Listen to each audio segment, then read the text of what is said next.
Halo semua, welcome back to Maharis Skin Tutor, tempat di mana kita belajar berbagai macam ingredients dan juga treatment untuk semua permasalahan kulit kita. Nah, hari ini saya Dr. Dian Kestian akan sharing mengenai ingredients skincare dan juga treatment untuk permasalahan kulit hiperpigmentasi atau biasa kita sebut flek. Skincare mungkin udah nggak asing lagi untuk para wanita. Tapi ternyata skincare ini sekarang bukan cuma buat cewek loh, tapi buat cowok juga. Seperti kata orang bilang, dalamnya laut bisa kita ukur, tapi dalamnya hati, siapa yang tahu? Ternyata menurut survei, cewek-cewek ini diam-diam demen sama cowok yang mukanya bersih dan terawat loh. Jadi, ayo para cowok jangan mau kalah. Hiperpigmentasi atau yang orang biasa sebut flek itu adalah suatu kondisi di mana kulit kita memproduksi pigmen warna atau melanin yang keadaannya jumlahnya jauh lebih banyak, jadi berbekas berwarna hitam. Nah, penyebabnya itu banyak guys. Pertama, ada sinar matahari. Kedua, bisa disebabkan oleh hormonal juga. Yang ketiga, bisa disebabkan infeksi seperti jamur. Dan bahkan guys, bekas-bekas jerawat kita nih, itu bekasnya juga hitam dan biasa kita sebut hiperpigmentasi. Tapi dari semua itu, ternyata penyebab nomor satu adalah sinar matahari.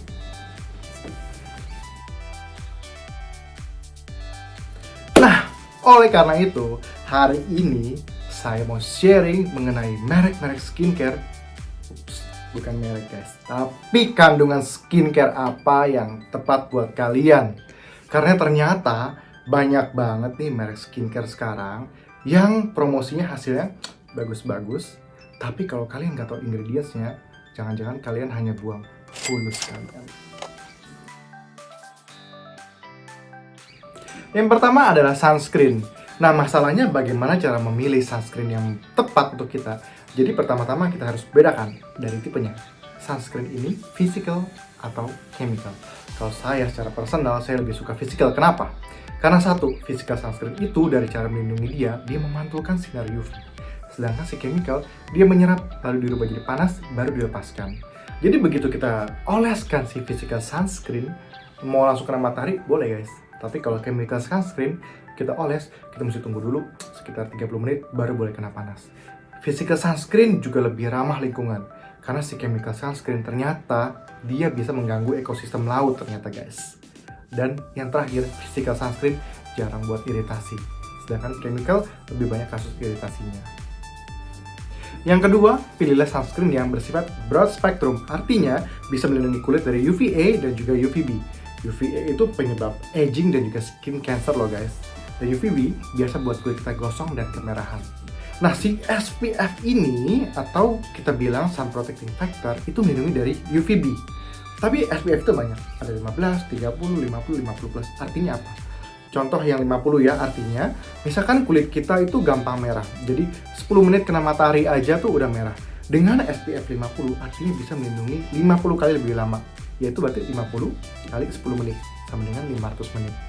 Tapi mesti kalian ingat, kalau kulit kalian itu lebih gampang sensitif, misalkan 5 menit aja udah merah, atau kalian lagi kegiatan outdoor banyak keringat, harus di-reapply sunscreen-nya setiap kurang lebih 3 jam. Dan semakin tinggi SPF, dia juga bisa melindungi kulit lebih banyak. Jadi contoh, SPF 30 dia memberikan proteksi sekitar 97%. SPF 50 dia bisa memproteksi sekitar 98%. Oleh karena itu guys, minimal dianjurkan kita memakai SPF yang 30. Dan ada satu lagi pengukuran untuk melindungi dari UVA, yaitu PA, protection terhadap sinar UVA. Nah, itu dituangkan dalam PA misalkan plus 1, plus 2, ataupun plus 3. Nah, untuk tahu itu semua, kalian cukup lihat di label sunscreen ya sebenarnya. Contoh ya, ini ada sunscreen dari Maharis, bisa kalian lihat. Nah, ini untuk tahu tipenya, kalian tinggal lihat di sini ada tulisan titanium dioxide atau zinc oxide, itu artinya ini physical sunscreen. Di luar dari itu seperti avobenzone misalkan, itu adalah chemical sunscreen. Nah, biasa tertulis juga nih SPF 50 dan juga ini misalkan ada SPF 50 PA++. Artinya ini sunscreen yang bersifat broad spectrum. Dan satu lagi guys, jadi biasa orang itu nggak suka dengan physical sunscreen karena dia biasa white cast dan nggak ngeblend. Dan you should try this type of sunscreen. Enak dipakai, dia bisa ngeblend dengan wajah, dengan makeup kita, dan nggak menimbulkan white cast. Nah, untuk berapa banyak kalian butuh sunscreen untuk sekali pakai, itu biasa 2,5 ruas jari. Saya contohin. Jadi misalkan ini, set 2,5 ruas jari, tinggal kalian pakai sampai leher. Habis itu tinggal diratain aja kayak begini, jangan ada bagian yang terlewat. Nah guys, ini enaknya dia bisa langsung ngeblend dan nggak menimbulkan white cast di muka kita. Tuh lihat, bisa langsung rata, nggak nimbulin bekas-bekas putih. Yang kedua adalah skincare yang biasa kita pakai untuk mengurangi flek atau mencegah flek. Itu biasa yang mengandung tyrosinase inhibitor guys. Jadi contohnya itu banyak. Salah satunya adalah HQ atau hidroquinone. Hidroquinone ini kuat loh untuk mengobati flek kita. Tapi kadang-kadang jika dosis terlalu besar, dia bisa menimbulkan efek samping. Oleh karena itu, pemakaiannya biasa harus dengan resep dokter, pengawasan dokter, dan kalian nggak bisa dapatkan ini dengan bebas. Nah, karena ini lebih susah didapatkan, makanya ada beberapa tyrosinase inhibitor lain yang juga bagus dan lebih gampang didapatkan di luaran. Seperti contohnya yang mengandung arbutin. Jadi arbutin ini dari buah-buahan, dia tuh tidak iritasi, makanya dia bagus banget dipakai di pagi hari. Contoh lainnya adalah skincare yang mengandung tranexamic acid. Jadi si tranexamic acid ini bagus banget untuk flek yang bertipe melasma. Karena selain dia mencegah pembentukan flek, dia juga berhasil menekan pembuluh darah, penyuplai pabrik flek. Nah, beberapa skincare itu bisa menggabungkan beberapa kandungan di satu produk. Contohnya seperti Maharis Sublime Serum. Jadi si Maharis Sublime Serum ini dia itu ada kandungan dari si arbutin digabungan tranexamic acid dan juga grapefruit oil sebagai antioksidan. Jadi satu produk udah lengkap banget guys. Yang lainnya adalah vitamin C. Jadi si vitamin C ini selain untuk menghambat pembentukan flek, dia juga bagus sebagai antioksidan karena mengandung vitamin C-nya itu sendiri. Jadi salah satu contohnya adalah vitamin C dari Fotrepu, mungkin kalian udah sering dengar, sering lihat. Nah, ini si vitamin C ini selain ada vitamin C-nya dengan dosis yang pas, nggak terlalu tinggi, nggak terlalu rendah, dia juga ada kandungan tranexamic acid. Jadi dia berbagai fungsi juga. Dan terakhir ada kojic acid. Kojic acid itu juga sebagai penghambat pigmen, dia punya efek lain seperti anti jamur dan juga antibakterial. Nah, si hiperpigmentasi ini banyak jenisnya. Ada yang lapisan kulit atas, lapisan kulit bawah, ada yang mix. Kalau yang di lapisan kulit atas, contohnya seperti freckles atau lentigo solar, itu dengan satu kali treatment NDX laser dengan settingan KTP itu langsung bersih. Tapi beberapa flek yang di atas dan bawah memang lebih susah dihilangkan.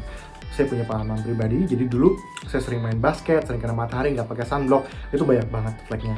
Nah, setelah saya bertobat, saya sering laser, jadi dengan laser yang dulu, itu jauh lebih bersih dari flek. Tapi beberapa flek memang lebih susah di muka saya untuk dihilangkan. Tapi belakangan ini ada laser baru yang namanya Pico Laser. Jadi Pico Laser itu bisa memberikan tenaga yang lebih kencang dengan efek samping minimal. Itu dipakein ke flek saya dan hasilnya bagus banget.